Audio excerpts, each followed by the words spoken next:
breaking point. Okay, now breaking. There's my turning point. You're just as when we think of Robert's book, it says you just make it up as you go. You gotta have a plan. Doesn't matter whether it's on the track or the street. You have to have a plan for on the street. You've never been down the road, kind of watch the road sign. Is it just a one turn, one corner? Is it a missed turn? You have a plan on how you're going to attack that. So, same thing on the track. When you hit your exit point, you're looking at your next points. You're looking past the straightaway. You're looking down, trying to get an idea of where you are, but you're looking at where your next action is going to be. Work on that this next time out and just notice how much it slows everything down.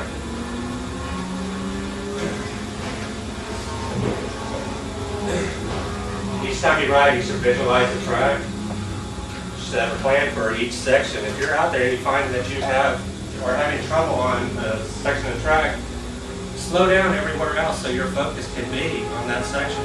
Say you're constantly missing your exit point on a corner.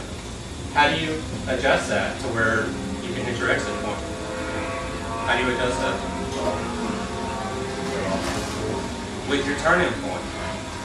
If you're constantly missing your exit point, adjust your turning point. Turn it in too early. What happens if you turn it too early? It's going to push it wide. So if you find that you're constantly running wide in the corner, you want to turn in a little bit later, right?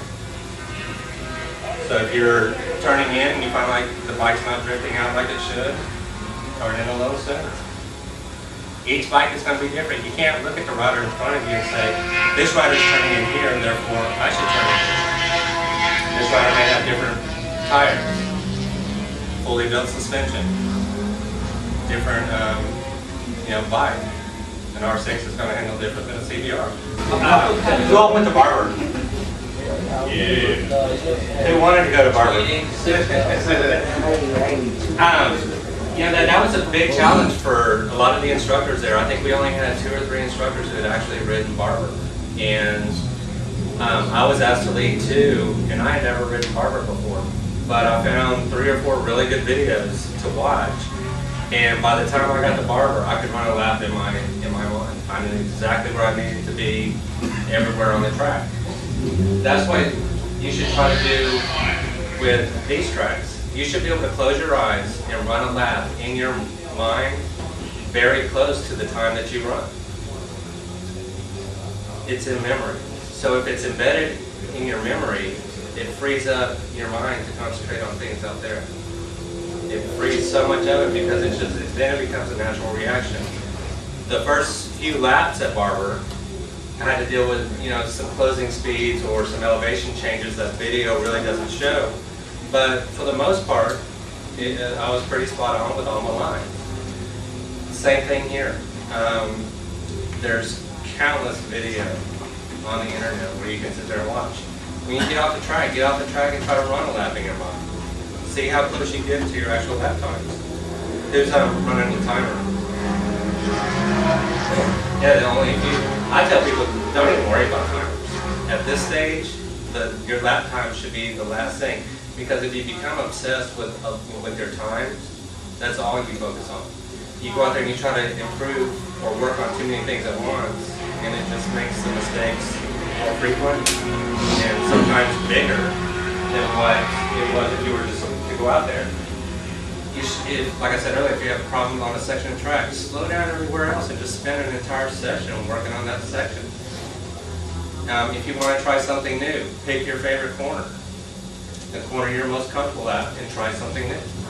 Braking a little bit later, trail braking a little bit deeper. Accelerating a little bit harder coming out of it. It's going to work better for you if you're in a section that you're comfortable in. All that, it's like studying for a test. If you go in prepared, you're going to do well. If you didn't study, you're going to struggle through it. Treat each session as a test. Have a plan when you go out there. Visualize what you want to be. Professional athletes, they have a plan on how they want to. A pitcher has a plan in his mind how he wants to attack a hitter. One thing that in Kenny Roberts' book, he said that every track he would run a session, he would be within tenths of his actual time running the track. That's how accurate he was from running the track from memory. Steve last year said that he learned most of his tracks by playing PlayStation, Xbox, and all that. You do it so many times, it becomes embedded. It makes it easier. One of the things we run into a lot with level 2, for folks who get an amount of time in level 2, is we hear all these terms about the reference points, about visualization, all that. And it resonates to some degree, but a lot of times people don't really see the practical application. They don't really get what they're actually supposed to be doing on the track when we talk about this stuff. So there is a little bit of work involved in going from being at a fairly good pace compared to what you were when you first started doing track days to actually fast. And that work is what makes the difference between getting there without crashing and getting yourself hurt trying to get faster. Here's what I mean by this. When you go around this track, for instance, and you don't have any single reference points, how is it that you're able to go around the track fairly consistently at the pace that you're comfortable if you're not using reference points? How are you doing it? Memory. Okay, so you're going by memory, but the memory is based on your timing, right? So you basically see the corner coming up, okay, I'm supposed to brake right about now. Okay, now I tip in right about now. Okay, I should probably be in this gear. Right, so you kind of feeling your way through it. That works pretty good up to a certain point. But when you're averaging 110, 120 miles an hour, how much feet per second is that? About 176 feet per second. So 60 feet is 80 miles an hour, so you just double, or 88 feet per second, so you just double it. So that's a lot of real estate you're covering. When you're moving that fast and your guess is off by just a tenth of a second, that's a lot of real estate that you cover in that tenth of a second.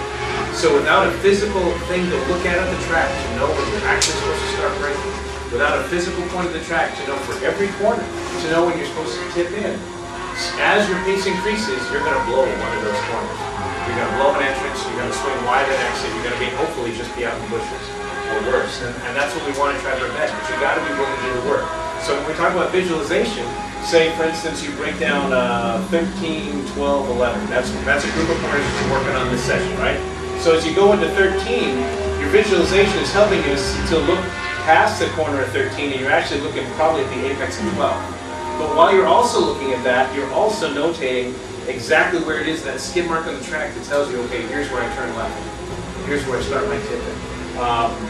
And as you're looking at the apex, you're also seeing the exit line that you want and that angle that you want. There's a whole lot of things I'm talking about here, right? All happening at the same time. That's all part of your vision. But that requires a lot of mental energy and a lot of work. You have to actually go on the track and look for physical things to reference. If you're not doing the work and you do get faster, it's going to be at your own peril. We don't want it to work that way. Okay, so a lot of people tease me because I've done a bazillion track days and I've done a billion miles of the track and I'm not that much faster than I ever was. But I also don't go down. I've gotten progressively faster, slower than the other guys, but it didn't cost me $100,000 to get there, you know? I'm doing it on Dave's dad. So, you know, so I mean, I'm not saying be like me for any reason. I'm just saying that it's safer to do the work. All right, so try it with me this session. Vary a little bit of the desire for speed and just work at looking for physical things in a group of corners that you're having the hardest time with.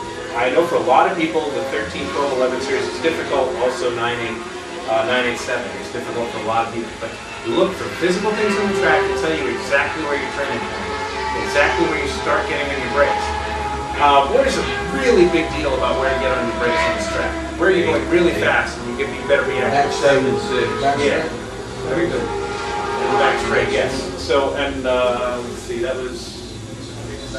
And also, the entrance is 17. Yeah, that's the hardest. Entrance is 17. Those are all places where your speed is really picking up, and it's absolutely crucial that your entrance speed not be too high, right? And how do you control that without bouncing your suspension? You get your brake point perfect so that you can just start backing off as you're going in.